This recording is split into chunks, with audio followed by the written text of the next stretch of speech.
Series है यहाँ पर जिसमें हमने Monday, Tuesday, Wednesday, Thursday, Friday was our day name जो हमने इंडेक्स लिए थे।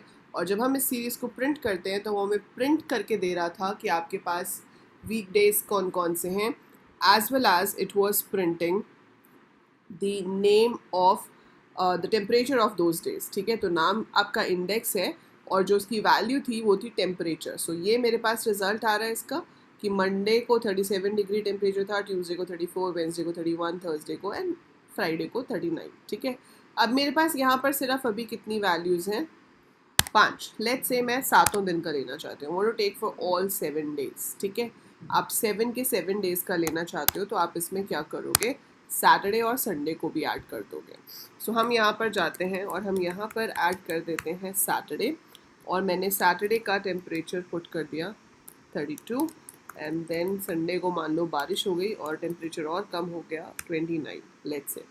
So if I have this, अब मैंने इस डिक्शनरी से अपनी सीरीज़ क्रिएट करी और इसको मैंने रन किया तो ये मेरी सीरीज़ को शो कर रहा है जिसमें वो दिखा रहा है कि भाई ये तो आपके इंडेक्स है, मतलब आपके डे नेम्स हैं और ये इनके टेम्परेचर्स हैं। Fine, this is how your series is printed.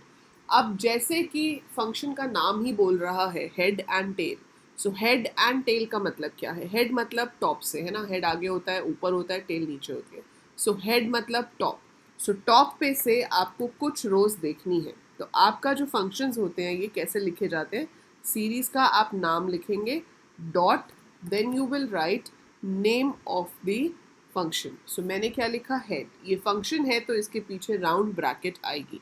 So S1 dot head, attributes के पीछे राउंड ब्रैकेट नहीं आती है बट फंक्शंस के पीछे आती है।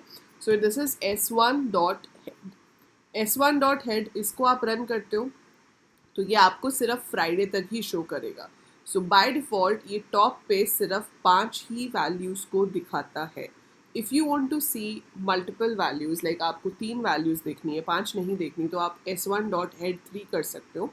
ये आपको टॉप 3 वैल्यूज़ ही दिखाएगा, मंडे, ट्यूसडे, वेंसडे। आपको टॉप 2 देखनी है तो सिर्फ टॉप 2 दिखाएगा। आपको टॉप 6 देखनी है तो वो भी देख सकते हो। आप 6 दे दोगे तो सैटरडे तक आएगा, संडे नहीं आएगा। मतलब टॉप से कितनी रोज आप देखना चाहते हो, that is what you can specify with head. अगर हम कुछ भी स्पेसिफाई नहीं करते हैं तो बाय डिफॉल्ट वो 5 रोज दिखाता है। If we specify it will show that, if we don't specify it shows 5 rows by default from the top, from the first row. ठीक है, अगर यही काम आप नीचे से मतलब लास्ट से करना चाहते हो तो आप यहाँ हेड की जगह पर टेल लिख सकते हो। सो टेल में अगर मैंने 3 लिख दिया तो ये आपको सिर्फ लास्ट के 3 रिकॉर्ड्स दिखाएगा। So it is showing you 29, 32, 39। So only last 3 records are displayed. और अगर मैं 3 भी नहीं लिखूंगी तो ये मुझे 5 रिकॉर्ड्स दिखाएगा फ्रॉम द एंड। सो आप देख सकते हैं संडे, वेंसडे से लेके संडे तक दिखा रहा है, मंडे ट्यूसडे उसने नहीं दिखाया। ठीक है, हम यहाँ पर नेगेटिव नंबर भी दे सकते हैं। मैं देखते हैं कि अगर हमें यहाँ पर नेगेटिव नंबर देना है, मैंने लिखा S1 डॉट टेल -2, इससे क्या होगा? अब टेल -2 का मतलब क्या है? इसका मतलब ये नहीं है कि नीचे के 2 छोड़ दो। काफ़ी बच्चे इस चीज़ में कंफ्यूज हो जाते हैं। टेल -2 में उनको लगता है कि शायद नीचे से 2 छोड़ने हैं। नहीं, इसका आंसर बिल्कुल सेम है पहले जो टेल लिखा था मैंने उससे। क्यों? क्योंकि ये ऊपर के 2 छोड़ रहा है। तो जब आप टेल -2 लिखते हो तो उसका मतलब है कि दिखाना तो नीचे से है। I have to show it from the bottom. I want to show it from the bottom, but -2 करना है। -2 कहाँ से करना है? From the opposite side. तो जब हम नेगेटिव में नंबर देते हैं तो वो रिकॉर्ड्स को छोड़ देता है, उतने रिकॉर्ड्स को छोड़ देता है जो आपने लिखा है।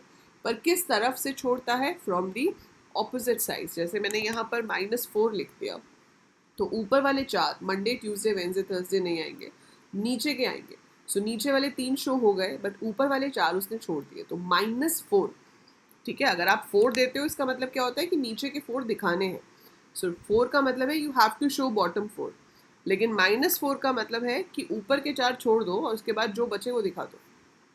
ठीक है, so on the opposite side we always leave. अगर मैं यहाँ पर टेल की जगह पर हेड दे देती हूँ तो इसका मतलब है मुझे शो तो ऊपर से करने हैं लेकिन नीचे के 4 छोड़ देने हैं। So I have to start showing from the top but I have to leave the last 4। मुझे आखिर के 4 छोड़ने हैं, उनको नहीं दिखाना है। So that is how it works in the negative order. I hope समझ आ रहा है आपको ये चीज़। सो नेगेटिव बताता है कितने स्किप करने हैं, पॉजिटिव बताता है कितने उठाने हैं। उठाने तो सेम साइड से ही होते हैं, लेकिन स्किप हमेशा ऑपोजिट साइड से होते हैं। ठीक है, एक चीज़ ये है इसके अंदर। दूसरी चीज़ होती है कि आप इनको नेस्टिंग भी कर सकते हो। नेस्टिंग मतलब जैसे आपने एस डॉट हेड लिखा, अब एस डॉट हेड से टॉप के 5 आ जाएंगे। ठीक है, आप इसी के साथ आगे लगा सकते हो टेल 2। अब इसका क्या मतलब है? इसका मतलब है कि टॉप के तो 5 उठा लिए उसने। 5 कौन से हो गए? Monday, Tuesday, Wednesday, Thursday, Friday. अब उसमें से उन 5 में से टेल 2, सो क्या दिखाएगा अब ये? सिर्फ थर्सडे और फ्राइडे। अब आप इसको रन करो, आप देखोगे आंसर में सिर्फ क्या आया? Thursday and Friday. तो जब ऐसे डॉट के बाद डॉट हम लगाते जाते हैं तो पहले पहला वाला काम करता है, उसका जो रिजल्ट आएगा उस रिजल्ट के ऊपर ये सेकंड वाला काम करेगा। और ये हम कितने भी लेवल्स तक ले सकते हैं। जैसे मैं यहाँ पे 3 दे देती और मैं फिर से हेड 2 कर देती तो ये भी चल जाता। अब इसमें आएगा वेंसडे थर्सडे, क्योंकि पहले आपके पास आया Monday, Tuesday, Wednesday, Thursday, Friday. उसमें से नीचे से 3 आ गए, that is Wednesday, Thursday, Friday. फिर उसमें से ऊपर के 2 आ गए, मतलब वेंसडे, थर्सडे। वैसे पेपर में इतना ज़्यादा नहीं जाते लेवल तक, पर इंटरेस्टिंग है नहीं? मज़ा आता ना सोच के कि कैसे होगा। So that will give you Wednesday, Thursday. मैं फिर से इसके पीछे डॉट टेल लिख दूँ तो क्या होगा? नीचे से आएंगे पर है ही 2, तो वो 2 तो दिखाई देगा। अब वही चीज़ है, आप ये भी पूछ सकते हो कि मैम हमने खाली टेल लिखा, खाली टेल लिखा तो बाय डिफ़ॉल्ट तो ये 5 दिखाता है, 5 तो है ही नहीं, तो क्या होगा? तो अगर आपके पास 5 नहीं है तो जितने हैं वो उतने शो कर देता है, एरर नहीं आता। तो 2 ही थे, 2 ही दिखा दिए।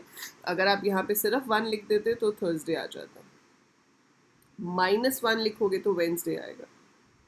ठीक है, so that is how it works. अब ये चीज़ आपको ध्यान में रखनी है। इसके साथ आप अपने एक्सपेरिमेंट्स करो, खुद अपनी एक सीरीज़ बनाओ और अलग अलग तरह से हेड और टेल को यूज़ करो। देखो कि कैसा करने पर कैसा रिजल्ट आता है और मुझे बताओ कि मैम ऐसे ऐसे ये वर्क कर रहा था, ऐसे चला, ऐसे हमारे पास रिजल्ट आया, जो भी है।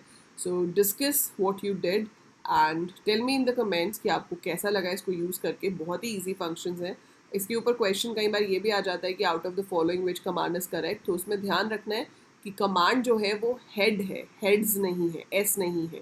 हेड्स, टेल्स नहीं है, एच कैपिटल, टी कैपिटल नहीं है। Head is all small, tail is all small, पीछे एस नहीं आता है और डॉट लगाकर हम यूज़ करते हैं, राउंड ब्रैकेट देते हैं। अगर खाली है तो 5 रिकॉर्ड, नहीं तो जितने रिकॉर्ड्स लिखे हैं उतने वो शो करेगा। So both of these are very important methods to be used with series as well as with data frames and pandas. So that is it for this video. I hope आपको इनका छोटा सा concept अच्छे से समझ आ गया होगा और याद भी रहेगा। एंड वीडियो को लाइक ज़रूर कर देना जाने से पहले। सब्सक्राइब द चैनल अगर बाई चांस आपने अभी तक सब्सक्राइब नहीं किया है, and share it with maximum of students because I'll provide you all quality content over here. What I want in return is no fee, nothing, just this, that you share the channel as much as you can. So share the channel with your juniors, ask them to subscribe. ठीक है, so थोड़े subscribers बढ़ाओ, है ना, थोड़ा तो आगे चलें हम भी। सो सब्सक्राइबर्स बढ़वाओ, बोलो उनको सब्सक्राइब करने को। न्यू प्लेलिस्ट ऐड हो रही है for 11th class IPCS also, for 12th IPCS also, and for engineering classes as well. So जिन भी friends को आप जानते हो who are related to computer science, please share the channel with them and I'll be uploading the next video very soon. Till then, take very good care of yourself.